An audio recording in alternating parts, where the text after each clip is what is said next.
What's going on, everybody? Welcome back. Jason with Ben's Woodworking. This week, I promise it's going to be a relatively short video because I wanted to take this opportunity to discuss my shop apron. I've had it for approximately 6.5 months now, and I've gotten a lot of questions and a ton of messages from a lot of people who have actually either considered purchasing one from my friends Patrick and Michelle over at Dragonfly Woodworking and Leather, or have actually purchased one, and they kind of wanted to know a little bit more about the process, what I thought about it, if there's anything that I would change. So in this video, I'm actually going to show you guys my thoughts, what I honestly feel about it, and there is something that I probably would change, and I'll talk about that a little bit. So we're just going to go ahead and jump right into it. As I stated before, this is a custom leather shop apron from Dragonfly Woodworking, and I will leave a link down to their website below in the description should you want to go check out their website and see all the different things that they offer, which is not just shop aprons, but they have a full line of other items as well. I'll also go ahead and leave a video card to another video that I did that actually documented the entire process from start to finish. Should you be watching this and have not seen that and would like to find out more information, you can also find that video along with Jay Bates' video on their website as well. So this right here is the way I have my apron set up. And so far, everything has been excellent. I really haven't found any tools, I don't think, that I would like to add to this. The things that I use regularly, with the exception of one thing, and that is the awl. I did put the awl in there, and I do not use this as much as I thought I was going to, but I will say that I use this a lot when I am doing anything cabinet related. It just comes in very handy. However, the nice thing is, there's plenty of other things that I could put in this pocket, but for now, it just stays in there because I still do use it from time to time. Everything else, my pencils here, my tiny T, my square, my card scraper, everything is in a great spot. I definitely love the tape measure being where it is. I would not make any changes with that. I do have 2 pockets down here, and the original idea was that one was going to be for my dust collection remote, which comes in so handy, especially when you have a big remote like this. It's always on me. I always have access to it. And then my other pocket, which was originally for a TV remote, believe it or not, but that was during football season. And so now that football season's not going on, I've actually found another use for it, and that is my cell phone. And it's great because it fits in there perfectly. And part of this job with doing YouTube and Instagram is that there are many, many times that I am on my phone while I am in the shop, so I like to have it handy with me at all times. I'll go ahead and come in real quick just so you can kind of see. So it's still in phenomenal condition. All these areas that are sewn are still, nothing is moved at all. It is just very, very good quality. There's no wear anywhere around here on the rings or any of the other rings, and there's no wear or anything in the straps.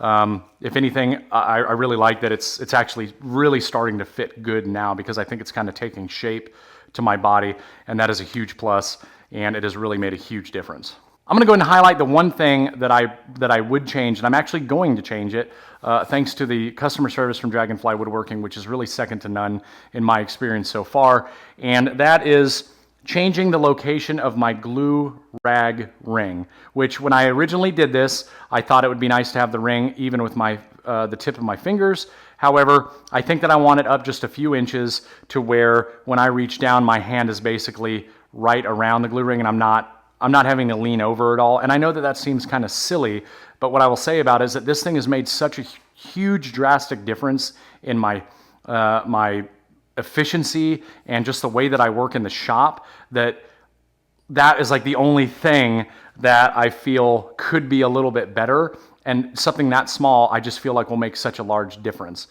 As you can see from that quick little discussion on my shop apron and kind of seeing it, I could not be happier with the purchase, and it has really made a drastic difference in my shop.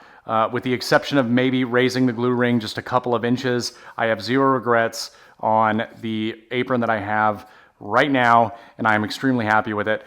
I do want to address a few of the common questions that I get related to this apron. The first question is, do I feel like it's too heavy? Do I feel like it gets in the way? And the answer is 100% no. It's definitely not too heavy. Really, when I'm wearing it, I kind of just feel like I'm wearing a sweatshirt, to be completely honest with you.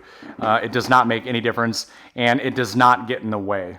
Tied to that, in reference to does it get in the way, one of the other very common questions that I get is, do I regret the placement of the things that I put on my stomach area, basically, which is my square and my card scraper? And the answer is no. And they have not binded. I mean, I sit down in this thing in the shop constantly, and at no point do I ever feel like they're inhibiting me in any kind of way. It's very rare that I ever even notice that they're there. The great thing about this whole process is when you go and actually set it up, you have a video conference with the company, Dragonfly Woodworking, and they've made so many of these now based off of things like this video, or conversations they've had with customers. They kind of know what works and what goes well where, and they really are very good about making suggestions based off that knowledge. And I can speak to that personally because when I was doing mine, there were a couple areas where I thought I wanted something, and because of the conversations that we had, I ended up moving it, and I'm really glad that they gave me that advice. That's going to do it for this video. I'm going to go ahead and wrap it up. I just want to say thank you, everybody who is subscribed. And if you're not subscribed, do me a favor, go ahead and hit the subscribe button, or just go out and check out some of my other videos. And if you like them, subscribe. If you're not following me on Instagram, go check me out there at Bent's Woodworking and follow along with what I'm doing in the shop on a daily basis. If you have any questions or comments, feel free to leave them down in the comments section below, or shoot me a DM on Instagram anytime. Thanks for watching, everybody, and I'll see you in the next video.